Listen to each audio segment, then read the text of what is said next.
الحمد لله رب العالمين، والصلاة والسلام على محمد خاتم النبيين وعلى آله وصحبه أجمعين. أما بعد، وبالسند المتصل منا إلى الإمام الهمم الحافظ الحجة أمير المؤمنين في الحديث أبي عبد الله محمد بن إسماعيل بن إبراهيم بن المغيرة بن قردفة الجعفي اليمامي البخاري رحمه الله تعالى قال: حدثني عبيد بن اسماعيل قال حدثنا ابو اسامه بن هشام عن ابي عائشه رضي الله عنها وعنه قالت: استاذن النبي صلى الله عليه وسلم ابو بكر في الخروج حين اشتد عليه الاذى، فقال له: اقم. فقال: يا رسول الله، أتطمع أن يؤذن لك؟ فكان رسول الله صلى الله عليه وسلم يقول: إني لأرجو ذلك. قالت: فانتظره أبو بكر فأتاه رسول الله صلى الله عليه وسلم ذات يوم ظهرا فناداه فقال: اخرج من عندك. فقال أبو بكر: إنما هما ابنتاي. فقال: أشعرت أنه قد أذن لي في الخروج؟ فقال: يا رسول الله، الصحبة. فقال النبي صلى الله عليه وسلم: الصحبة. قال: يا رسول الله، عندي ناقتان قد كنت أعددتهما للخروج، فأعطى النبي صلى الله عليه وسلم إحداهما وهي الجذعاء، فركبا فانطلقا حتى أتيا الغار وهو في ثور، فتواليا فيه، فكان عامر بن كهيلة غلاما لعبد الله بن سفيل بن صخرة أخو عائشة رضي الله عنها لأمها، وكانت لأبي بكر منحة، فكان يروح بها ويغدو عليه ويصبح فيسترج إليهما ثم يصبح فلا يفطن به أحد من الرعاية. فلما خرج معهما يعقبانه حتى قدما المدينة، فقتل عمرو بن كهيلة يوم بدر معونة. ونبي مسامة رضي الله عنه قال هشام بن عروة: فأخبرني أبي قال: لما قتل الذين ببدر معونة وقتل عمرو بن أمية الزمري، قال له عامر بن كهيلة: من هذا؟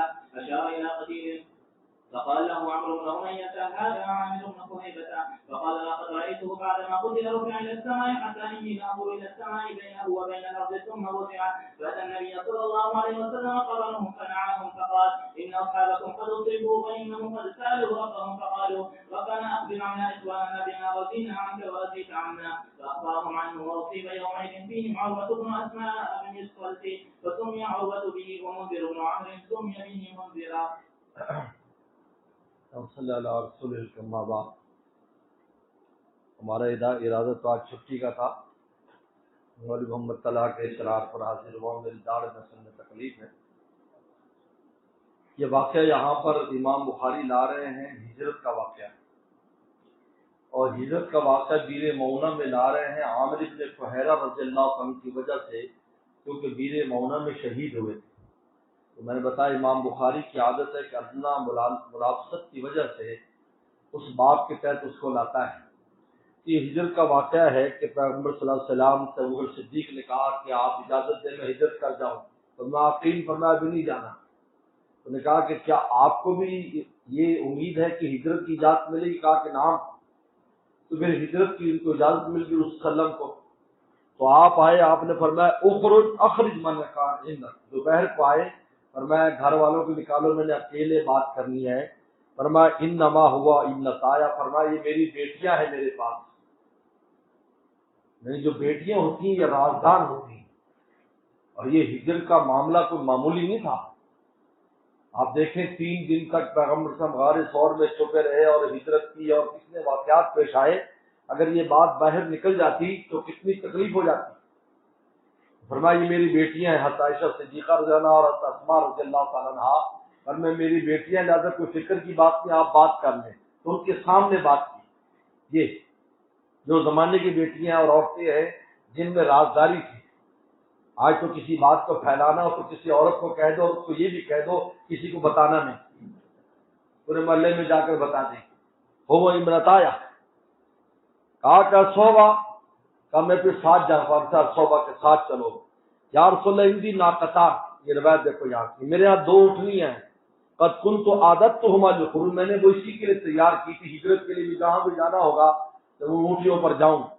فات وسلم ہداؤں جدعا، سلح کو ایک دی جس کا نام تھا جدعا. یاد رکھو اس کے 3 نام ہیں، قصوا، جدعا، عزبا. یہ ایک ہی اونٹنی ہے، یہ الگ الگ نہیں ہے. تحقیق یہ کہ تینوں ایک ہی کا نام ہے. یہ جدعا اور عزبا اور قصبا، یہ تینوں اونٹنی. اور اس اونٹنی کی خصوصیت تھی کہ پیغمبر صلی اللہ علیہ وسلم پر اگر وحی نازل ہوتی تو اونٹ زمین پر بیٹھ جاتا تھا، لیکن یہ وسلم کے وزن کو برداشت کرتی.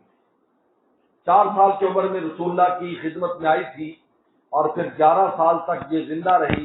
حضور صلی اللہ علیہ وسلم کے بعد سیدنا صدیق اکبر رسول کی وفات کے بعد یہ روتی رہتی تھی، ہر وقت روتی تھی، تو ان کو آزاد کر دیا تھا. پھر یہ بقی اس وقت جنگل تھا، قبرستان بھی تھا، جنگل وہاں پھرتی رہتی تھی اور وہاں اپنی بیٹھنے کی جگہ تھی. صحابہ کرام اس کا پورا خیال کرتے تھے.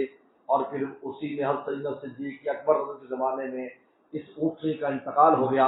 اور حضرت علامہ عبدالحی لکھنوی رحم اللہ نے 7 جانوروں کا لکھا ہے کہ وہ جنت میں جائیں گے، جن میں ایک جانور جو ہے یہ اونٹنی ہے، جو قصبہ ہے، جو عذبہ ہے، جو جدعا ہے. یہ تینوں ایک ہی کے نام ہیں. لیکن پیغمبر صلی اللہ علیہ وسلم نے مفت نہیں لی، 400 درہم ادا کیے اس کے، تاکہ میں ہجرت کے میں کسی کی شراکت نہیں چاہتا، تو آپ نے اس کے پیسے ادا کیے باقاعدہ صدیق اکبر رضی اللہ تعالیٰ. خیر، اس کے بعد یہ عامر ابن فہیرہ تھے. عامر فہیرہ کا تعارف سنیں. یہ عبداللہ ابن طفیل ابن صخبرہ، یہ عبداللہ ابن طفیل ابن صخبرہ اخو عائشہ لامہا. اما عائشہ کی ماں کا نام ہے ام رمان. ام رمان کے پہلے شوہر ہیں طفیل بن صخبرہ. ان میں سے بیٹے پیدا عبداللہ ہوئے، وہ بیوہ ہو گئی. یہ عبداللہ چھوٹا سا تھا تو سیدنا صدیق اکبر نے ام رمان سے شادی کی تو ساتھ عبداللہ کو بھی لے لیا. تو یہ سیدنا صدیق اکبر کے پاس پلے بڑے، ان کو اپنا بیٹا ہی کہتے تھے عبداللہ. تو اما عائشہ، اس کے بعد ام رمان سے 2 بچے ہوئے، عبد الرحمن اور دوسرے اما عائشہ. یہ آپس میں سگے بھائی ہیں. آگے آئے گا کہیں پر اس کے انتقال میں یا ترمذی یا دوسری روایتوں میں ہے کہ اما عائشہ کی اتنی محبت تھی عبد الرحمن کے ساتھ جب ان کا انتقال ہوا کیا کنہ کا ندمائے خزیمتن، کہا کہ ہم خزیمہ کے 2 دوستوں کی طرح سے کبھی الگ نہیں ہوئے، لیکن آج جدا ہوا ہے میرا بھائی تو مجھے ایسا لگتا ہے ہم کبھی اکٹھے نہیں رہے. بڑے دکھ بھرے اشعار ہیں جو کسی شاعر کے اما عائشہ نے اس موقع پر پڑھے، حدیث میں ان کا ذکر آتا ہے. تو ان کا یہ عامر فہیرہ وہ عبداللہ کا غلام تھا، یعنی ان کے والد کی طرف سے ان کو ملا تھا. انہوں نے پھر یہ حضرت سیدنا صدیق اکبر کو ہدیہ کر دیا کہ حضرت یہ آپ کا غلام ہے. یہ عامر بن فہیرہ جو تھے رضی اللہ تعالیٰ عنہ، یہ پیغمبر سلام اور سیدنا صدیق اکبر کو غار ثور میں جا کر دودھ پلایا کرتے تھے. اونٹنے لے جاتے تھے چرانے کے لیے اور وہاں دودھ پلاتے، پھر اس کو واپس لے آتے. اس طریقے پر یہ کرتے تھے. بیر مونا کے قاریوں میں یہ بھی شہید ہوئے.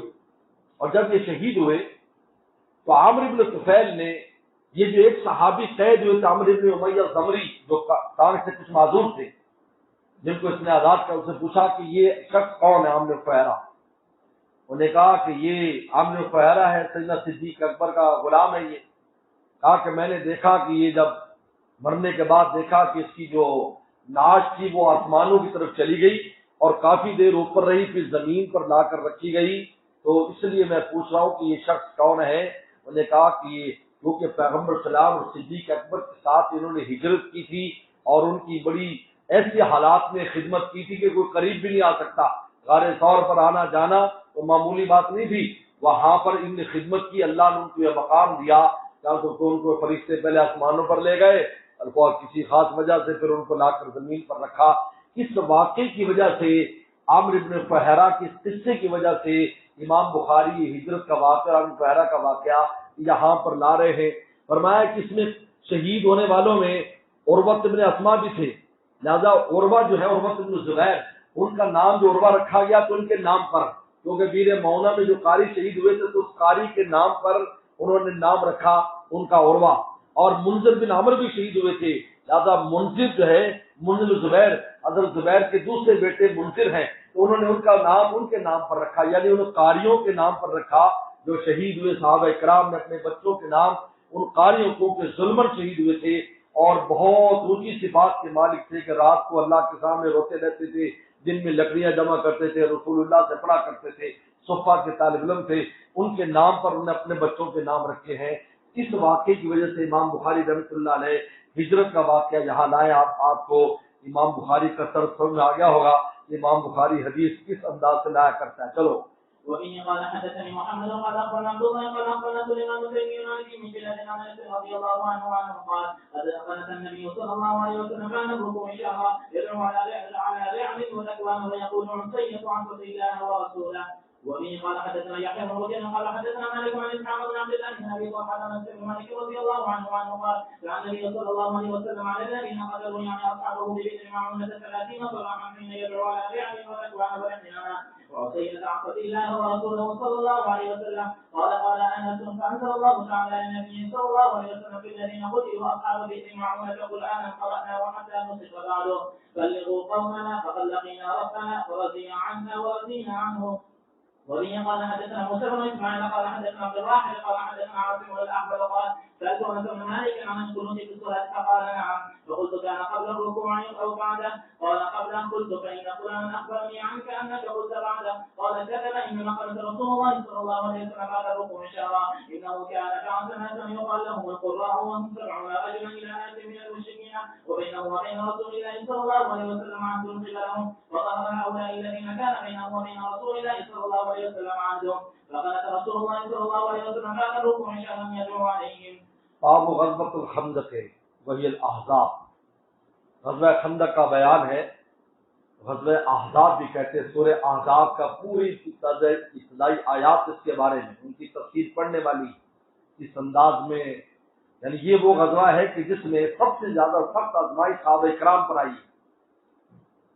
وَبَلَغَتِ الْقُلُوبُ الْحَنَاجِرَ وَيَظُنُّونَ بِاللَّهِ الظُّنُونَ، کلیجے منہ کو آ گئے، اور پورا کفر اسلام کے خلاف ڈٹ کر آ گیا، اندر بھی باہر بھی، باہر سے عرب، اندر سے یہود اور منافقین، کوئی جگہ نہیں بچی تھی جہاں دشمن جا جس اینٹ کو اگاڑو دشمن نکلتا تھا، جس اینٹ کو اگاڑو بچھو نکلتا ہے، سانپ نکلتا ہے۔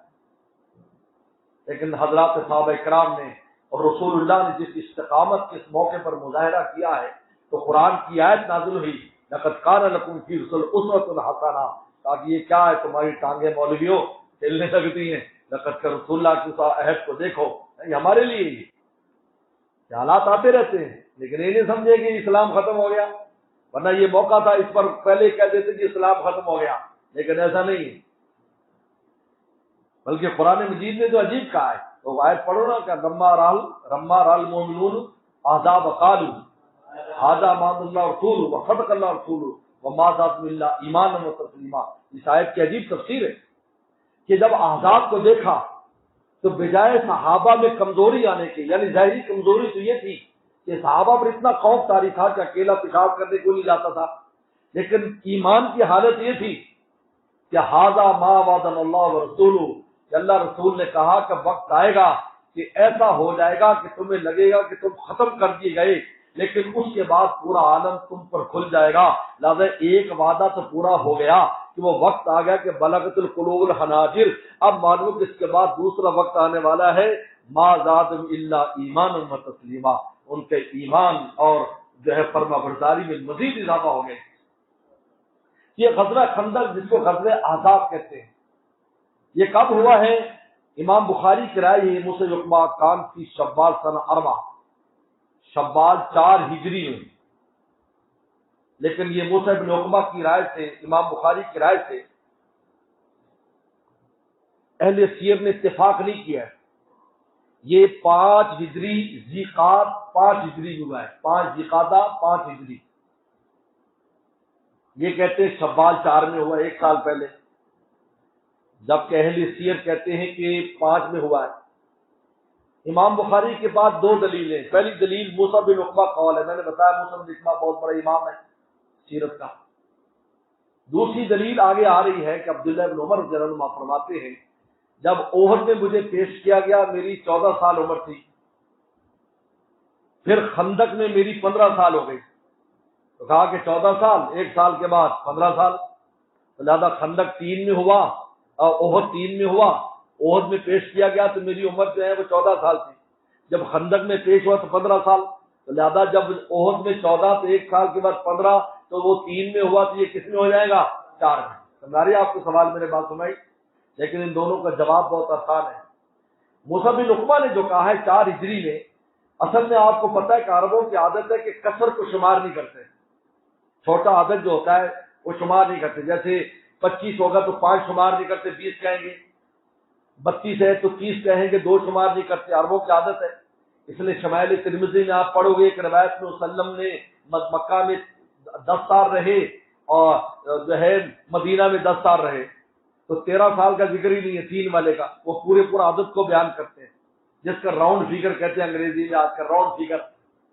تو ہوا دراصل یہ ہے کہ پیغمبر صاحب ربیع الاول میں آئے ہیں۔ دیکھو تو ربیع الاول، ربیع ثانی، جمادی اللہ، جمادی ثانی، رجب، شعبان، رمضان، شوال، ذوالقعدہ، ذی الحج، یہاں محرم شروع ہوا۔ اب یہاں سے تاریخ شمار کی موسیٰ بن عقبہ نے۔ جب موسیٰ بن عقبہ نے یہاں سے تاریخ شمار کی ہے تو لازمی بات ہے کہ وہ 4 ہجری بنے گا، اور اگر ربیع الاول سے شمار کیا جائے تو 5 ہجری بنے گا۔ تو لہذا موسیٰ بن عقبہ کا قول دوسرے محدثین کے، دوسرے اہل سیر کے خلاف نہیں ہے، کیونکہ جنہوں نے ربیع الاول سے جگہوں کی تاریخوں کو متعین کیا ہے تو وہ جب کل عدد نکالتے ہیں تو 5 میں جا بنتا ہے، کیونکہ تقریباً 10 مہینے ہیں جو خالی رہ جاتے ہیں، اور جنہوں نے شمار نہیں کیا اور محرم سے پہلا سال شمار کیا ہے تو وہ آگے لے جاتے ہیں اس کو، پہلی بات۔ دوسری بات ہے کہ عبداللہ بن عمر کا قول، یہ بات سمجھ آ گئی آپ کو؟ آسان ہے، مشکل نہیں۔ عبداللہ بن عمر کہتے ہیں کہ میں 14 سال کا تھا احد میں، اور جب خندق کو تو 15 سال، تو 1 سال میں، تو یہ 3 میں ہوا تو 4 میں، تو بہت آسان ہے۔ اصل میں جب احد شروع ہوا، احد ہوا تو اس وقت یہ 14ویں سال میں داخل ہوئے تھے، 13 پورا کر کے 14ویں کی ابتدا میں تھے، تو ان کا کتنے 14 سال عمر یا 14ویں سال میں رسول اللہ نے قبول نہیں فرمایا۔ اب پورے 14ویں سال میں شروع ہوئے تھے، کس میں؟ احد میں، وہ پورا 1 سال گزرا، پھر 15واں شروع ہوا، تو 15ویں کا تقریباً نصف ہوا تھا یا نصف سے زائد عمر تھی، تو یہ 5ویں صدی ہجری میں 15 سال ہی ان کی عمر تھی جب رسول اللہ کے سامنے پیش ہوئے۔ لہذا ایسی کوئی ان دونوں میں کوئی منافات نہیں ہے عبداللہ بن عمر کے قول میں۔ ایسا نہیں ہے کہ سال کے شروع میں ہی محرم میں غزوے ہوئے تھے اور پھر ذی الحجہ سے، ایسا کچھ نہیں ہے، بلکہ جس وقت غزوہ ہوا اس وقت 14ویں سال میں غزوہ احد میں شریک ہوئے تھے، اور پھر پورا سال گزرا، پھر 15واں شروع ہو گیا، 15واں سال پورا ہو گیا یا پورا ہونے کے قریب تھا تو یہ غزوہ خندق ہوا۔ لہذا غزوہ خندق 5 ہجری میں ہوا۔ اس کی وجہ کیا بنی؟ سبب کیا تھا کہ بنو نذیر جو تھے، وہ جو بدماش تھے، انہوں نے سازش کی، وہ چین سے نہیں بیٹھے۔ وہ یہ ابن اخطب بڑا بدماش تھا، وہ مکہ شریف گیا، وہ ادھر نجد میں گیا، ادھر غطفانیوں کو اٹھایا، ادھر مکہ والوں کو اٹھایا، مکہ والے 3000 کا لشکر لے کر آ گئے ابو سفیان کو، اس میں ادھر سے غطفان والے اقرا بن حابس سے 5-6 ہزار کا لشکر لے کر آیا، پھر قبیلوں کو کہا، کوئی 500، کوئی 200، کوئی 3، اس لیے احزاب یعنی بہت جماعتیں، یعنی کہ 2 جماعتیں، بہت جماعتیں، یہ جمع ہو کر یہ عرب لوگ 10,000 تعداد ہو گئی۔ ادھر سے اس نے منافقین سے رابطہ کیا، وہی سلول سے، انہوں نے کہا ہم بھی تیار ہیں۔ ادھر سے نے بنو قریظہ سے کیا، کیونکہ بنو قریظہ اندر ہے، مدینہ کے اندر ہے، ان سے رابطہ کیا، انہوں نے کہا دیکھو انہوں نے تب ختم ہو جانا ہے۔ پہلے تو انہوں نے کہا نہیں ہمیں ڈر لگتا ہے، انہوں نے کہا کیا ڈرتے ہو، اتنی فوج آ رہی ہے، یہ کر دیں گے، وہ کر دیں گے، ان کا نام نشان مٹنے والا ہے، اب کیا ڈرنا ہے۔ انہوں نے کہا ٹھیک ہے ہم بھی تمہارے ساتھ ہیں۔ انہوں نے رسول اللہ کا معاہدہ توڑ دیا بنو قریظہ نے۔ لہذا جب یہ معاملہ ہوا تو حضور صلی اللہ علیہ وسلم نے مشورہ کیا کہ کیا کرنا چاہیے۔ سلمان فارسی رضی اللہ تعالیٰ مسلمان ہو چکے تھے۔ سلمان فارسی کا قصہ آپ شمائل ترمذی میں پڑھیں گے، عجیب و غریب قصہ ہے۔ 300 سال ان کی عمر ہوئی، 300 سال، 60 سال اسلام میں گزارے ہیں، اور 15 سال مجوسیت میں، 15 سال کے بعد عیسائی بنے، اور پھر پورا وقت عیسائیت میں گزارا، اور تورات انجیل سے رسول اللہ کی نشانی سمجھ کر پھر یہ مدینہ شریف آئے اور پھر یہ مسلمان ہوئے۔ پورا قصہ شمائل ترمذی میں بڑا ایمان افروز ان کا واقعہ ہے۔ انہوں نے مشورہ دیا کہ ہمارے ایران میں، ایرانی سے جنگ ہوتی ہے، دشمن جاتا ہم خندق کھود دیتے ہیں، خندق، زیادہ خندق کھودی جائے، اس سے یہ ہوتا ہے کہ زور ٹوٹ جاتا ہے، تو پورا دشمن اکٹھا نہیں آتا، تھوڑا تھوڑا آئے گا تو تھوڑا تھوڑا ہم ان کا علاج کر لیں گے۔ پیغمبر سلام نے اس کو پسند فرمایا۔ اب خندق کی ترتیب سمجھیں،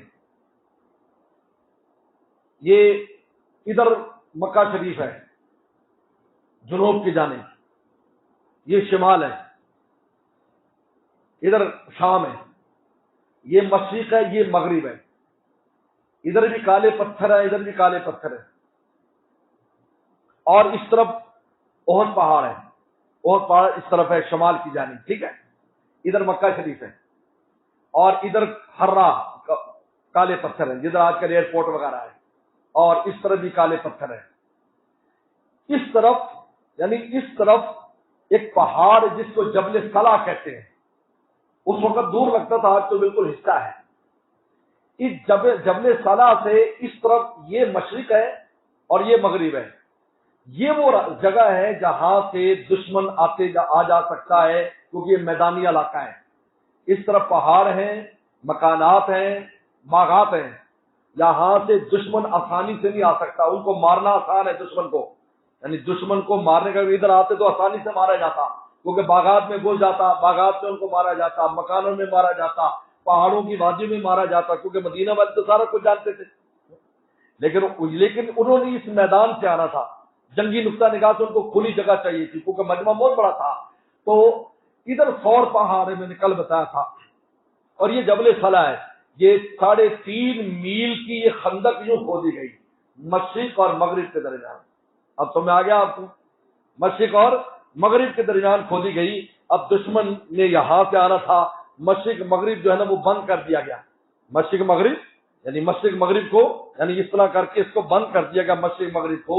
جب اس کو بند کر دیا تو وہ لوگ آئے تو آ کر حیران ہو گئے کہ بھئی یہ کیا ہے، اور یہ جو خندق تھی یہ 30 فٹ چوڑی تھی اور 20 فٹ گہری تھی، یعنی کوئی بھی گھوڑا جتنا بھی چھلانگ مارنے والوں پار نہ کر سکے، اور اگر اندر گر جائے تو باہر نہ نکل سکے۔ اور یہ صحابہ کرام نے اس دور میں کھودی ہے جب پیٹ پر ان کے پتھر بندھے تھے، سردی کا شدید سردی کا موسم تھا، مدینہ کی سردی بڑی سخت ہوتی ہے، شدید سردی کا موسم تھا، اور ان کے پاس کوئی آلات نہیں تھے، کوئی ان کے پاس غلام نہیں تھے۔ پیغمبر سلام نے 10 صحابہ کو 30 فٹ کی جگہ تقریباً 10 صحابوں کو دی تھی کہ تم نے کھودنا ہے، اور رسول اللہ خود بھی اندر تشریف لے جاتے تھے اور پیٹوں پر ان کے پتھر بندھے ہوتے تھے۔ اس طریقے پر یعنی کرامت نظر آتی ہے کہ صحابہ کرام نے اس خندق کو کھودا ہے۔ یہ واقعات آ رہے ہیں آپ کے سامنے۔ یہ جو خندق کھود گئی، دشمن آ گیا، وہ حیران ہو گیا یہ کیا ہے۔ اب تیر اندازی شروع ہو گئی۔ پہلے دن اتنا دباؤ تھا کہ پیغمبر سلام ظہر نہیں پڑھ سکے، عصر نہیں پڑھ سکے، مغرب نہیں پڑھ سکے، عشاء نہیں پڑھ سکے، 4 نمازیں قضا ہو گئی۔ حدیث میں عشاء کو بھی قضا قرار دیا ہے، کیونکہ وہ شب آخر میں پڑھی گئی تھی، اس لیے اس کو قضا کہا ہے، ورنہ قضا 3 نمازیں پہلے دن، بعد کے دنوں میں کبھی ظہر قضا ہوگی، کبھی عصر قضا ہوگی، لہٰذا ساری اس میں صورتیں، لیکن پہلے دن دباؤ زیادہ تھا، پھر دباؤ کم ہونا شروع ہو گیا۔ ادھر سے بھی تیر اندازی، پتھر بازی، یہ لڑائی ہوتی۔ اور جبل صلا کے پاس آپ حضرات کو اللہ تعالیٰ مجھے اور آپ کو مدینہ سے لے جائیں تو آپ وہاں پر جبل صلا کے پاس جائیں گے، بس 7 مساجد ہیں، 7 مسجدیں۔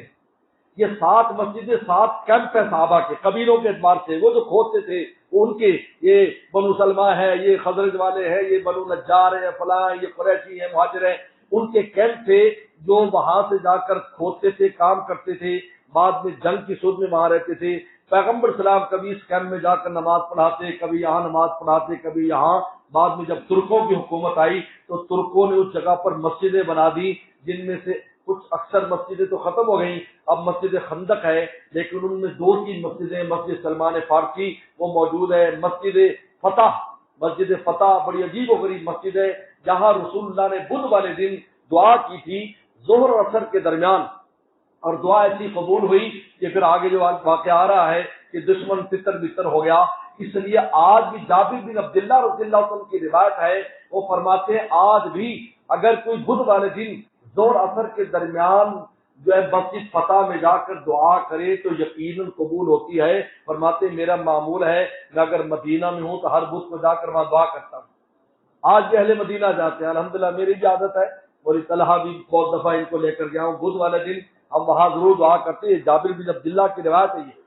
وہاں ایک دفعہ کوئی بات ہو رہی تھی مدینہ شریف میں، تو ایک کتاب کی، اب مجھے نام یاد نہیں، تو اس میں کھولا تو نکلا، میں نے کہا دیکھو یہ بھائی، یہ دیکھو یہ سرد سیاض عبداللہ کا موجود ہے، یہ ایسے تھوڑی معمول بزرگوں کا ہے، اور اہل مدینہ بھی جاتے ہیں۔ تو خیر جب یہ ہوا تو اب اندر سے قریظہ والوں نے گڑبڑ کی، پیغمبر اسلام نے عورتوں کو ایک جگہ بند کر دیا۔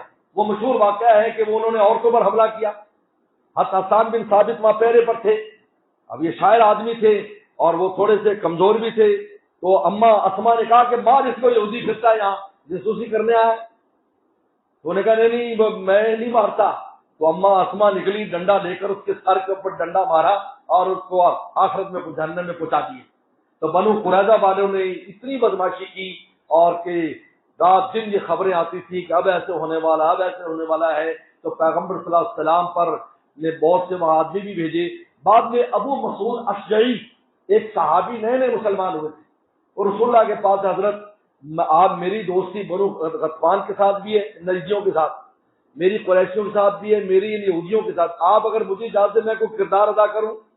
انہیں ہاں. انہوں نے کہا میں جو چاہے کہوں پر میں الحرب خود آتا ہوں. تو یہ گئے سب سے پہلے بنو قریظہ کے پاس کہ بھائی تم پاگل ہو, ان کا ساتھ دے رہے ہو, یہ تو بھاگ جائیں گے, انہیں مار پڑے گی یہ عرب لوگ, تو تم پھنس جاؤ گے. تم نے پہلے بنو نذیر اور بنو قینقاع کا حال نہیں سنا؟ انہوں نے کہا نہیں یہ ہے ویسے کر دیں گے, ہم فن خواہ بننے لگ گئے. انہوں نے کہا پھر ایسے کرو, میں تمہیں نصیحت کرتا ہوں ان عربوں سے تم رہن میں بندے لے لو, ایسا نہ ہو کہ یہ تمہیں چھوڑ کے بھاگ جائے. انہوں نے کہا تم کچھ آدمی رہن رکھواؤ ہمارے پاس تاکہ ہمیں پتہ چلے کہ تم ہمیں چھوڑ کے نہیں جاؤ گے اگر کوئی مسئلہ ہو جائے گا کس کا. اس کے بعد ابو سفیان کے پاس آئے اور ان کو کہا کہ بھائی وہ اب تمہارے ہاتھ نہیں آنے والے بنو قریظہ والے, تم سے بندے لیں گے, رسول اللہ کو دے دیں گے, کیونکہ ان سے غلطی ہو گئی, پتہ چل گیا غداری کر رہے ہیں تو پیغمبر صلی اللہ علیہ وسلم بہت ناراض ہیں. تو ادھر انہیں کہا اچھا. تھوڑی دیر کے بعد یہودیوں کا وفد آ گیا. انہوں نے کہا جی ہمیں تو بندے چاہیے, آپ ہمیں بندے دیں پھر ہم آپ کا ساتھ دیں گے. انہوں نے کہا دیکھو بات پہلے آ گئی, بس ان میں پھوٹ پڑ گئی, ادھر پھوٹ پڑی, ادھر رسول اللہ صلی اللہ علیہ وسلم کی دعا قبول ہوئی اور تیز آندھی چلی, ان نے ان کے جو ہے کیمپ اکھاڑ دیے اور سارے واقعات پیش آئے. اللہ تعالیٰ نے فرمایا کہ حضرت فرماتے زبیر بن عوام رضی اللہ تعالیٰ عنہ کہ یہ جو آیت ہے وَلَنَبْلُوَنَّكُمْ بِشَيْءٍ مِّنَ الْخَوْفِ, اللہ نے جتنا خوف تھا وہ اس غزوے میں ہم پر طاری کر دیا. پھر فرماتے ہیں لاکھوں کے لشکر سے بھی ہم ٹکرائے ہیں لیکن ہمیں کبھی خوف نہیں آیا. اور رسول اللہ نے ان کے جانے کے بعد فرمایا الآن نغزوہم ولا یغزونا, اب خندق کے بعد ہم لڑنے جائیں گے, اب کسی کی ہمت قیامت تک نہیں ہے کہ مدینہ میں حملہ کر سکے. الآن نغزوہم ولا یغزونا. تو یہ غزوہ خندق کے واقعات ہیں. چلو آپ باب غزوة الخندق وهي الأحزاب. قال موسى بن عقبة كانت في شوال سنة 40 وبه قال حدثنا يعقوب بن إبراهيم قال حدثنا يحيى بن سعيد عن عبيد الله قال أخبرنا عمر رضي الله عنه أن النبي صلى الله عليه وسلم عبده يوم أحد وهو ابن 14 فلم يجده عبده يوم الخندق وهو ابن 15 فأجازه. یہ دیکھو دونوں دلیل لیا ہے مسلم کا قول, میں نے دونوں کی توجیہ بتا دی آپ کو. وفيه قال حدثنا قتيبة قال حدثنا عبد العزيز عن أبي حازم عن سالم بن سعد رضي الله عنه وعنه قال كنا مع رسول الله صلى الله عليه وسلم في الخندق وهم يحفرون ونحن ننقل التراب على أجسادنا فقال رسول الله صلى الله عليه وسلم اللهم لا عيش إلا عيش الآخرة فاغفر للمهاجرين والأنصار. وفيه قال حدثنا عبد الله بن محمد قال حدثنا معاوية بن عمرو قال حدثنا أبو إسحاق عن حميد سمعت أنس رضي الله عنه يقول خرج رسول الله صلى الله عليه وسلم من الخندق إلى المهاجرون والأنصار يحفرون في غداة باردة فلم يكن لهم عبيد يعملون ذلك لهم فلما رأى ما بهم من النصب والجوع قال اللهم إن نعيش عيش الآخرة واغفر للأنصار والمهاجرين. یہ پیغمبر السلام نے دعا دی جب صحابہ کرام کو دیکھا اتنی سردی میں اس طرح کام کر رہے اور اتنی تھکن اور بھوک ہے. اللہم لا عیش الا عیش الفقر الانصار, یعنی زور سے رسول اللہ پڑھتے تھے, زور سے ان کی حوصلہ افزائی کے لیے. تو آگے سے کہتے نحن الذین بایعوا محمدا علی الجہاد ما بقینا ابدا, کہا کہ ہم نے بھی رسول اللہ کی بیعت کی ہے, جب تک باقی رہیں گے جہاد کرتے رہیں گے. یہ چلو فقال مجيبين له نحن الذين بايعوا محمدا على الجهاد ما بقينا ابدا. وبه قال حدثنا ابو معمر قال حدثنا عبد الوارث عن عبد العزيز عن انس رضي الله عنه قال كان المهاجرون والانصار يحفرون الخندق حول المدينه وينقلون التراب على مدنهم وهم يقولون نحن الذين بايعوا محمدا على الجهاد ما بقينا ابدا. قال يقول النبي صلى الله عليه وسلم وهو يجيبهم اللهم انه لا خير الا خير الاخره فبارك في الانصار والمهاجره. قال ويؤتون بملء كفين من الشعير کہتے یوتون مل کفے من شعیر, کہا کہ تھوڑا سا جو ہے نا جوں لائے جاتے, انہوں بھی حالت سنخا جو سڑے ہوئے گھی میں بنائے جاتے, یعنی وہ آٹے کے اندر سڑا ہوا گھی ڈال دیتے اور وہ آگ پر پکائے جاتے. تو بین سید القوم, لوگوں کے سامنے وہ کھانا رکھا جاتا. بل قوم جہاں لوگ بھوکے ہوتے وہ یہ بشیات فی الحلق, وہ گلے کو جا کے پکڑ لیتا, وہ کھٹاس ہوتی گلا پکڑ لیتا, کھایا نہ جاتا اس کا. فرمایا ولا ریح منتن, اور ان میں سے وہ جو اس کے خراب ہونے کی بو بھی آ رہی ہوتی, لیکن صحابہ اکرام اسی کو کھاتے, اس سے کوئی چیز کھانے کی نہیں تھی. اب آگے یہ واقعہ آ رہا ہے حضرت جابر عبداللہ کا. اچھا جابر عبداللہ کا مکان جبل صلاح کے پاس ہے، یاد رکھو یہ جبل صلاح کے پاس ہے. جبل صلاح کے بعد بھی کچھ آبادی تھی، ان کا مکان وہاں ہے. لہذا مدینہ شریف والے تو پیچھے سے آئے تھے، تو یہ جبل صلاح کے پاس تھے. جب رسول اللہ پر ایسی بھوک پیاس دیکھی، عجیب ہو، یہ بھی دلائل نبوت میں سے روایت ہے، جب ایسی بھوک پیاس دیکھی تو اپنی بیوی کے پاس آئے، کہا میں نے رسول اللہ پر بڑی بھوک دیکھی.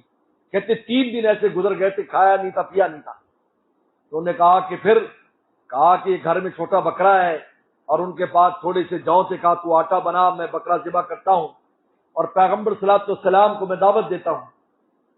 پیغمبر السلام کے پاس آئے اور آ کر کہا حضرت آپ آ جائے اور 2-4 آدمی اور آ جائیں، 2-4 آدمی اور زیادہ نہ آئے کیونکہ تھوڑا سا کھانا ہے. آپ نے زور سے فرمایا سنو خندق والو، جابر نے دعوت کی ہے. او صحابہ کرام تو خوش ہو گئے، 3 دن سے بھوکے تھے. اب جابر گھبرائے، فوراً گھر کی دوڑے، بیوی سے کہا کہ رسول اللہ سب کو لے کے پوری فوج لے کر آ رہے ہیں. تو اس نے پہلے تو بہت ڈانٹا بیوی نے، تجھے کہا نہیں تھا، تو بےزتی کرائے گا، اس لیے کھانے کے دن نہیں ہو. پھر وہ بڑی سمجھدار تھی، انہیں کہا کہ یہ بتا تو نے بات کہہ دی تھی نا تھوڑا کھانا ہے؟ کہا کہ ہاں. کہا کہ رسول اللہ نے خود لوگوں کو کہا ہے؟ کہا کہ ہاں. کہا کہ پھر کوئی پرواہ نہیں، اللہ کا رسول خود کر لے گا جو کرنا ہے. ایمان تھا. اور آپ نے فرمایا اپنی بیوی سے کہہ دو ہانڈی نہیں اتارنی اور روٹیاں تندور سے نہیں نکالنی. یا دوسری روایت میں آتا ہے کہ وہ جو آٹا ہے اس آٹے کو اوپر سے کپڑا نہیں ہٹانا. پیغمبر سلام آئے، آپ نے آٹے پر تھوکا، اس کے بعد اس دیگچی میں تھوکا، پھر فرمایا روٹیاں پکانے والیاں لاؤ. یعنی اکیلی ایک عورت کا اپنی اور، تو محلے سے اور عورتیں آ گئیں. اب روٹیاں پکتی جاتی تھیں، پیغمبر سلام ٹکڑا کرتے تھے روٹی کے 4، اس کے اوپر بوٹی رکھتے، شوربہ رکھتے، صحابی کو دے دیتے، بوٹی رکھتے، شوربہ رکھتے، صحابی کو دے دیتے. کیونکہ پلیٹیں اور دسترخوان کا ٹائم نہیں تھا کہ پلیٹیں اور دسترخوان، یہ جنگی حالت ہے. لہٰذا انسان کو اگر ایسی جنگی حالت ہو تو اس وقت جو 10 بھی کھا پی سکتا ہے. اس وقت کہو دسترخوان لگاؤ، یہ کوئی خلاف سنت کر رہا ہے بھائی، یہ کیا کر رہا ہے، یہ نہیں ہے. ہر حالت کو دیکھ کر فیصلہ کیا جاتا ہے. تو یہاں پر سب کو دے رہے ہیں، اب سب کھا رہے ہیں. 1,500 صحابہ اکرام نے کھانا کھایا اور کھانا پھر بھی بچ گیا. روٹیاں بھی تندور میں تھیں اور ابھی بھی برما کا اندر جو ہے وہاں پر سالن موجود تھا. آپ نے فرمایا جابر یہ بڑے بھوک کے ایام ہیں، لہذا اڑوس پڑوس کو بھی تقسیم کرو اور خود بھی کھاؤ، اپنے بچوں کو بھی کھلاؤ. یہ وہ واقعہ ہے جس کو لا رہے ہیں اس خندق سے. اس لیے اس حدیث کو دلائل نبوت میں شمار کیا جاتا ہے کہ پیغمبر سلام کا معجزہ ظاہر ہوا. بلکہ جابر بن عبداللہ کسی نے کہا کتنے لوگ تھے؟ کہا کہ اگر ہم 1 لاکھ بھی ہوتے تو تب بھی کھانا ہمیں پورا آ جاتا. چلو پڑھو اب اس کو. چلو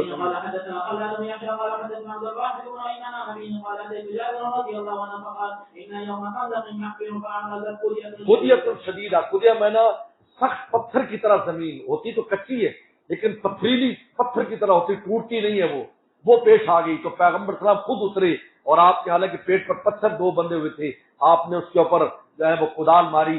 روایت میں آتا ہے جب کدال ماری تو روشنی نکلی. آپ نے فرمایا کہ بھائی میں نے جو ہے کسرا کے محل دیکھ لیے، پھر کدال ماری، پھر میں نے قیصر کے محل دیکھ لیے، پھر کدال ماری، فرمایا میں نے یمن اور حبشہ کے محل دیکھ لیے. تو منافقین بڑے ہنسے، بڑے وہ کہا کہ دیکھو ان کو بھائی کہاں کی باتیں کر رہے ہیں، اور یہاں پر جو ہے ان کا حال یہ ہے کہ پیشاب کرنے کو اکیلے نہیں جاتا. لیکن صحابہ کو یقین تھا کہ ایک دن ایسا ہی ہوگا، اور وہی ہوا کہ قباؤں میں پیمن پتھر، شکم پر قدموں تلے تاج کسرا و قیصر. چلو فجاءوا النبي صلى الله عليه وسلم فقال هذه كرية معرضت في الخندق فقال انا نازل ثم قام وبطنه معصوب بحجر ولبثنا 3 ايام لا نذوق سواها فاخذ النبي صلى الله عليه وسلم المعول فزار نیبل وہ جو 2 طرف منہ ہوتا ہے نا اس کو کیا کہتے ہیں، کدال. چلو احیل میں نے جو اس طرح جو ریت ڈالتے تو ریت اس طرح لڑک جاتی ہے. احیل کیسے مارا کہ جیسے وہ مٹی ایسے لڑکنے والی، ایسے لڑک کے ایک طرف ہو گئی. فقلت يا رسول الله اذن لي الى البيت فقلت لامراتي رايت بالنبي صلى الله عليه وسلم شيئا ما في ذلك صبر فعندك شيء؟ قالت عندي شعير وعناق فذبحت العناق وطنحت الشعير حتى جعلنا اللحم في البرمة ثم جئت النبي صلى الله عليه وسلم والعجين قد انكسر. عجین قد انكسر، آٹا مر گیا تھا کیونکہ آٹا فور روٹی نہیں پکتی، اس کے بعد اس کے اندر وہ آٹا بالکل جب اس میں لیس آ جاتا ہے پھر روٹی پکا، اس کو کہتے ہیں ان کا سارا. چلو عورتیں جانتی ہیں، آپ لوگوں کو نہ تو کھانے سے کام ہے. چلو اثافیہ اینٹیں لگا کر جو چولہا بناتے اس کو اثافی کہتے ہیں. اینٹوں کے اوپر جو چولہا ہوتا ہے یہ مراد ہے، اینٹوں کے اوپر جو چولہا تھا. چلو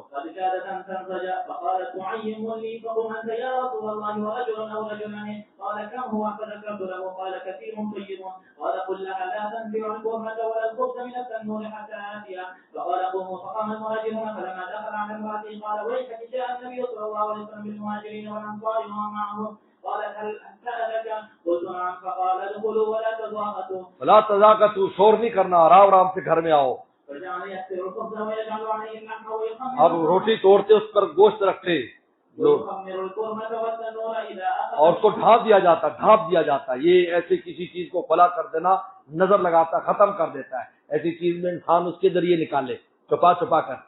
ہمارے ایک ساتھی تھا، وہ صبح کو چھپا کر حلوہ بناتا تھا اور اکیلے بیٹھ کر جب حلوہ کھانے کا ٹائم آتا، اب ہم لوگ تو بھوکے پیاسے ہوتے، صبح کو اس کی خوشبو آتی دیسی گھی کی، وہ کونے میں بیٹھ کر پرے منہ کر کھاتا کہ تاکہ کھانے میں بھی نظر نہ لگ جائے، پکانے میں بھی. تو ایک دن کسی ساتھی نے اس بیچارے کا سارا حلوہ نکال کر کہا حضرت دعوت ہے کمرے والوں کی، ہماری دعوت کر دی. ہم بڑے خوش ہیں، یار تو بڑا شاندار کام کیا، کئی دن سے اس کے حلوے سے بالکل حسرت ہو رہی ہے اور حلوہ کھانے کو نہیں ملتا ہے. بعد میں پتہ چلا اس کا بڑا جھگڑا ہوا کر ہم نے صلاح کرا دی. ساتھی انتقال ہو گیا، اللہ ان کے مغفرت فرمائے. اللہ ان کے ہمارے ساتھی تھے، مغفرت فرمائے، بڑے اچھے ساتھی تھے، دوست تھے، لیکن ایسے قصے بھی پیش آ جاتے ہیں. اور میں اس کو کھولنا نہیں، کیونکہ کھول دیتے تو برکت ختم ہو جاتی ہے. اور میں ڈھک دو، نکال کر فوراً ڈھک دیتے. تو یہ آداب میں سے. چلو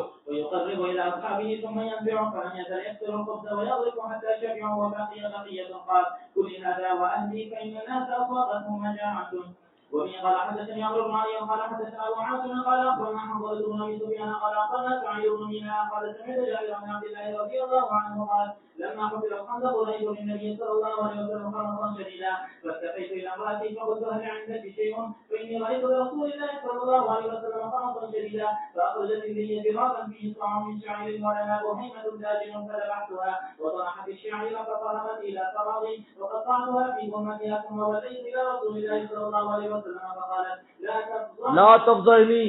عورت نے کہا مجھے ذلیل نہ کرانا، پھر رسول اور چند بندوں کو لانا اتنا زیادہ نہیں ہے.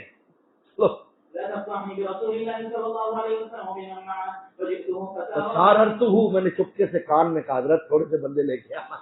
چلو فقلت يا رسول الله ذبحنا بهيمة لنا وطرح الطعام من شعير عندنا فتعال أنت ونفر معك. فصاح النبی، رسول اللہ نے صاحا زور سے آواز لگائی، کیا کہا یا آل خندق ان جابر قد صنع سورا.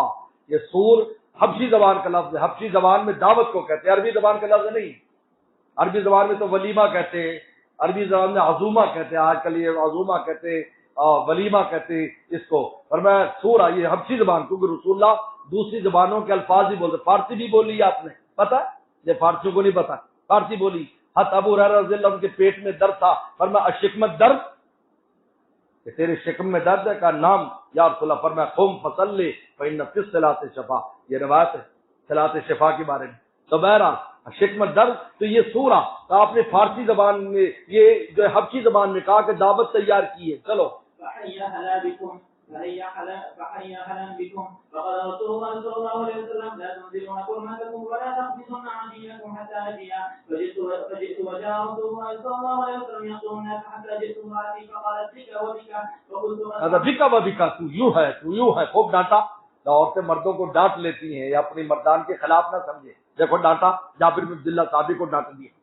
چلو فقلت قد فعلت الذي قلت فأخرجت له عجينا فبصق فيه وبارك ثم عمل إلى برمتها فبصق فيه وبارك ثم قال ادعوا قابلة فلتخبز معي واقتحي من برمتكم فلا تنزلوها وهم ألف فأقسم بالله لأكلوا حتى تركوه وانحرقوه وإن برمتنا لتغط كما هي وإن عجيننا ليقبض كما هو.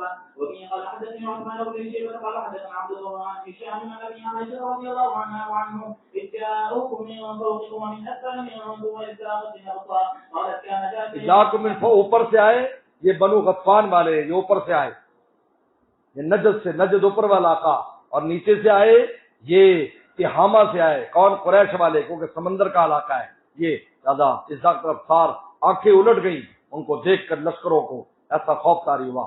یہ خندق کے بارے میں آئے تھے۔ چلو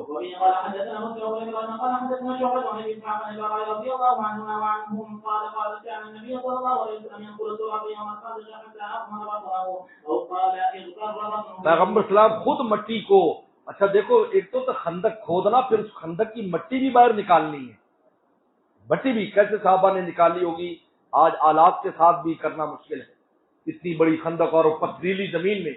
تو رسول اللہ یہ شعر اشعار پڑھتے تھے، لولا انت مہتدینا، یہ ابن رواحہ کے اشعار ہیں، ولا تصدقنا ولا صلینا، اللہ آپ نہ ہوتے ہمیں ہدایت نہ ہوتی، ہم صدقہ نہ کرتے، ہم زکات نہ دیتے، فانزل السکینۃ علینا، ہم پر سکینہ نازل کیجیے، وثبت اقدامنا الا کینا، ہمارے قدموں کو مضبوط رکھے جب دشمن سے ملاقات ہو، ان الاولی قد بغوا علینا، ان پہلوں نے ہم پر بغاوت کی ہے، اذا ارادوا فتنة ابینا، یہ فتنہ چاہتے ہیں یعنی ہم سے کفر چاہتے ہیں، ابینا ہم انکار کرتے ہیں، ابینا ابینا، رسول اللہ بار بار پڑھتے، صحابہ پڑھتے، ابینا ابینا، ہم انکار کرتے ہیں، ہم انکار کرتے ہیں، ابینا، یہ بڑا مشہور ابینا لفظ بولا جاتا ہے، اگلا آدمی کو منوانا چاہتا ہے، ابینا ہے، صحابہ، قرآن نے کہا شیطان نے انکار کر دیا آدم السلام کو سجدہ کرنے سے، تو ابینا ابینا، یہ چلو ورفع بها صوته أبينا أبينا. وإن قال حدثنا مسدد وقال حدثنا يحيى بن سعد بن شعبة قال حدثني الحكم عن مجاهد عن ابن عباس رضي الله عنهما عن النبي صلى الله عليه وسلم قال نصرت بالصلاة وأهلكت عنهم بالدبور. وإن قال ہاں یہ لکھا ہے کہ میری مدد سبا سے کی گئی اور عاد کو دبور سے ہلاک کیا گیا۔ سبا دبور، سبا جو مشرق کی جانب سے ہوا چلتی صبح کو، ٹھنڈی ٹھنڈی ہوا، اور جو شام کی طرف چلتی وہ دبور ہوتی، اور یہ سبا ہوتی جو نمو پیدا کرتی ہے۔ یہاں پر حضرت شیخ ذکر رحم اللہ نے علامہ سہیلی کے حوالے سے لکھا ہے کہ جب پیغمبر اسلام کی مدد کا وقت آیا تو سبا نے دبور سے کہا کہ جاؤ چلو ہم جا کر، کیونکہ رات کو ہوا شروع ہوئی تھی، سبا نے کہا کہ چلیں کیونکہ وہ اس کی رات کی ڈیوٹی ہوتی ہے، میں نے کہا نہیں نہیں میں نہیں جاتی، کہا کہ اللہ تعالیٰ نے اس کو باندھ کر دیا کہ اس سے کوئی چیز دبور سے اگتی نہیں ہے، اور سبا وہ ہے جو نمو پیدا کرتی ہے، اللہ نے اس کے اندر نمو کے رسول اللہ کی خدمت اس نے کی ہے سبا نے۔ دیکھو پیغمبر اسلام کی خدمت اگر جمادات اور ان چیزوں نے بھی کی ہے تو اللہ تعالیٰ نے ان کے اندر بھی خیر و برکات پیدا کر دی ہے۔ دیکھو چلو وبه قال حدثني احمد بن عثمان قال حدثنا شريح بن مسعود قال حدثني ابراهيم بن يوسف قال حدثني ابي عن ابي اسحاق قال سمعت البراء رضي الله عنه يحدث قال لما كان يوم الاحزاب وخندق رسول الله صلى الله عليه وسلم رايته ينقل من تراب الخندق حتى وقع عني الغبار جلده بطنه وكان كثير الشعر فسمعته يرتجل بكلمات ابن رواحه وهو ينقل من التراب ويقول اللهم لولا انت ما اهتدينا ولا تصدقنا ولا صلينا فانزل السكينه علينا وثبت الأقدام إن لاقينا إن الأولى رفقوا علينا وإن أرادوا فتنة أبينا. قال ثم يمد صوته بآخرنا. وبه قال حدثنا عبد بن عبد الله قال حدثنا قصة عن عبد الرحمن هو ابن عبد الله بن دينار بن أبي بن عمر رضي الله عنهما قال أول يوم شهدته يوم الخندق. وبه قال حدثني ابراهيم بن موسى قال اخبرنا هشام عن معمر الزهري عن سالم بن ابن عمر رضي الله عنهما وعنهم قال واخبرني ابن طاووس عن كلمه بن خالد عن عمر رضي الله عنه۔ یہ روایت کو سمجھے اچھی طرح اس روایت کو سمجھے۔ حضرت عمر کہتے دخلت علی حفصہ، میں اپنی بہن حفصہ کے پاس گیا۔ یہ واقعہ جنگ صفین کے بعد حضرت علی رضی اللہ عنہ کی شہادت کے بعد جب حضرت حسن کو خلافت ملی اور 6 مہینے کے بعد انہوں نے سیدنا امیر معاویہ سے معاہدہ کر لیا، صلح کر لی، اور خلافت کے اختیارات امیر معاویہ رضی اللہ عنہ کو دے دیے، اور یہ سارا قصہ مدینہ شریف میں ہوا۔ یہ اس وقت کا ہے، ذرا اس معاملے کو سمجھیں آپ۔ شراح نے یہاں پر بڑی عجیب عجیب باتیں کی ہیں، اس لیے آپ کو سلامتی والی بات بتاتا ہوں، غور سے سنیں اور دیکھیں، سنیں اس کو۔ وَنُوسَاتُهَا تَنْتُفُ، نوسات و نوسا کہتے ہلنے والی چیز، مراد زلفیں ہیں۔ اماں کے بال سے پانی ٹپک رہا تھا، یعنی اماں اس وقت غسل فرما کر آئی تھی، تو عبداللہ ابن عمر آئے، بھائی ہیں، بڑی بہن ہے ان کی، حفصہ چھوٹے ہیں، اماں ام المومنین بھی ہیں، اور ان کی بڑی بہن بھی ان کے پاس آئے شکایت لے کر۔ قل تو میں نے کہا قد کان من الناس ما ترینا، کہ لوگوں کا جو معاملہ ہے وہ آپ دیکھ رہی ہیں، کتنا بڑا قصہ ہو گیا، مجھے نہیں بلایا انہوں نے، مجھ سے مشورہ نہیں کیا، حسن نے مشورہ نہیں کیا، امیر معاویہ نے اس میں جب لکھت پڑھت ہو رہی تو مجھے نہیں بلایا، میں امیر المومنین کا بیٹا ہوں، میں ایک رائے رکھتا ہوں، بہت بڑے صحابی عبداللہ بن عمر معمولی آدمی نہیں ہے، لیکن مجھے نہیں بلایا، اماں سے شکایت کی، فلم یجعل لی من الامر شیء، میرے لیے کوئی حصہ نہیں بنائے گا، اس سے مراد خلافت نہیں ہے، سنو، اس سے مراد ہے کہ مشورے میں مجھے کوئی اہمیت نہیں دی، مجھے بلاتے کہتے بھی آپ کیا کہتے ہو، آپ کی کیا رائے ہے، یا آپ بھی شامل ہو جائیں۔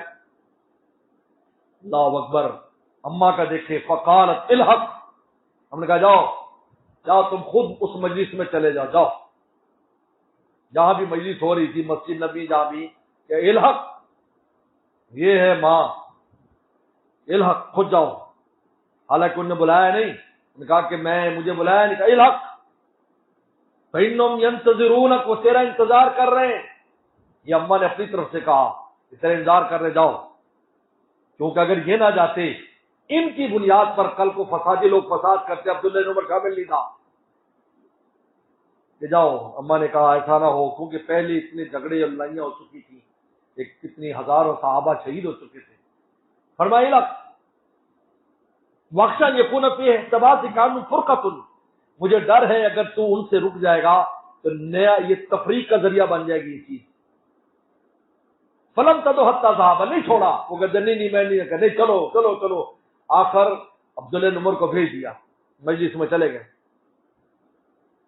وہاں جا کر بیٹھ گئے، اب لوگوں میں جو دو نمبر قسم کے ہر جگہ ہی ہوتے، بات اڑانے والوں کو بھی نہیں ملا، انہوں نے کہا جو اس میں مسارے موجود تھے بھی، بڑے بڑے سب موجود تھے، خاموش رہنا خود دلیل ہے کہ وہ لوگ اس پر راضی ہیں۔ فلما تفرق الناس، جب لوگ چلے گئے، خطبہ معاویہ، امیر معاویہ نے خطبہ دیا، قال من کان یرید یتکلم فی هذا فلیطلع لنا قرنا، جو اس معاملے میں ہم سے بات کرنا چاہتے ہیں وہ اپنا سینگ نکالے، یعنی مراد ہے کہ وہ ہم سے بات کرے، اگر کسی کو کوئی اور رائے ہے، کیونکہ ان کو خلافت ان کو دے دی، اگر کسی کی اور رائے ہے تو ہمارے سامنے بات پیش کریے، ورنہ احق بھی منہ من ابیہ، ہم زیادہ حقدار ہیں اس سے بھی اور اس کے باپ سے بھی، یہ جملے کو سمجھنے والا ہے، یہاں بہت سے لوگوں نے چکر کھا لیا، کیا عبداللہ بن عمر کو مراد لے لیا کہ عبداللہ بن عمر اور عمر سے زیادہ ہم حقدار ہیں خلافت کے، سیدنا امیر معاویہ یہ بات نہیں کر سکتے، یہ بات نہیں کر سکتے، زیادہ اس سے یہ مراد لینا کہ اس سے حضرت عبداللہ بن عمر ان کے والد مراد ہے، یہ مراد نہیں ہے، بلکہ اس سے حسن ان کے والد مراد ہے، کیونکہ حضرت حسن کے بعد حضرت علی سے ان کا جھگڑا تھا، اور حضرت حسن جو ہیں وہ تو ویسے ہی چھوٹے تھے اور بعد میں آئے، اور پھر انہوں نے خلافت بھی ان کو دے دی، تو یہ بات انہوں نے حضرت علی اور حضرت حسن کے بارے میں کہی ہے، حضرت عبداللہ بن عمر اور حضرت عمر کے بارے میں نہیں، کہ یاد رکھو، ورنہ حضرت امیر معاویہ پر بہت بڑا اعتراض ہو جاتا ہے کہ انہوں نے اتنی بڑی بات کیسے کہہ دی، حضرت عمر کی خلافت تو ایسی ہے کہ جس کے بارے میں تو وہ تو اسلام کی شان ہے، رسول اللہ نے خود فرمایا، عمر کو خواب میں دیکھا کہ جوان کی طرح وہ کھینچ رہا ہے کنواں،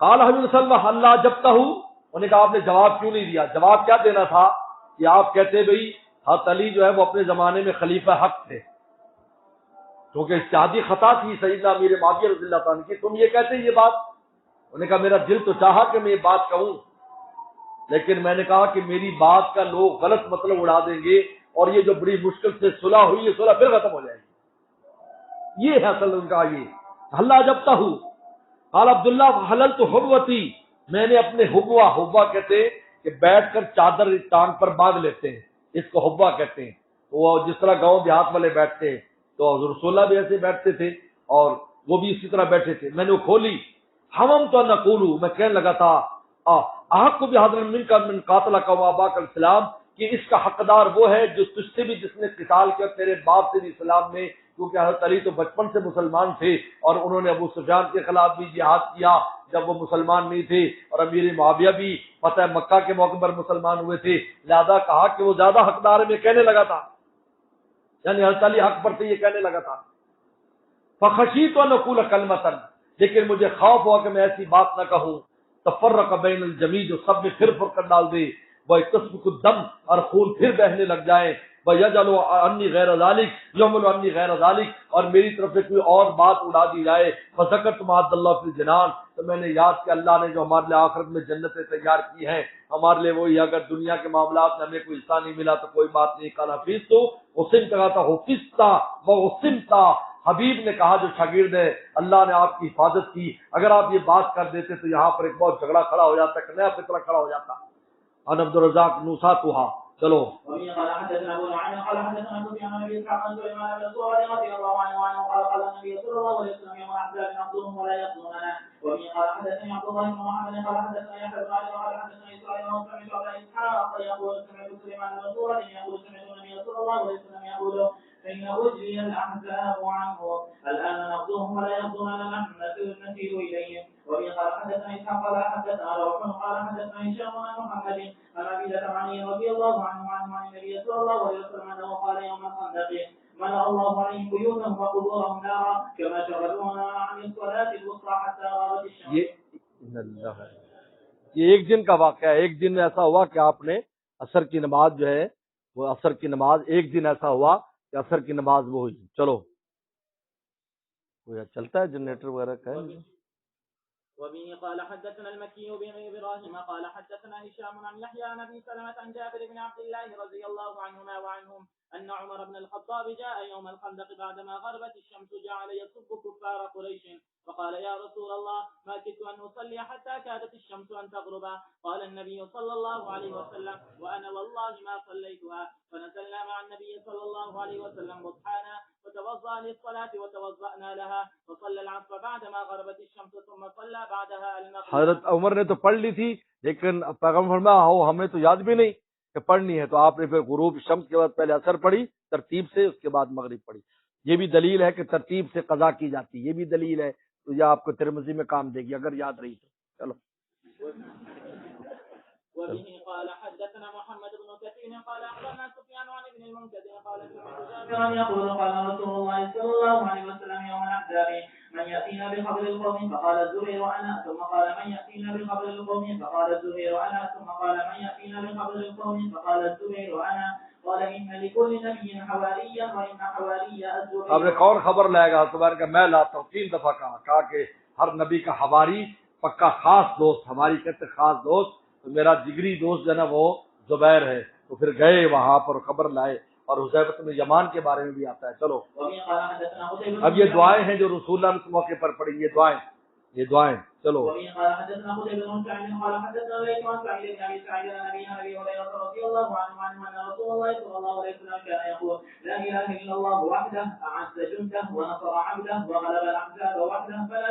یہ بہت اہم دعا ہے، جب بھی دشمن ہو ایسا ہو اس کو پڑھنا چاہیے. چلو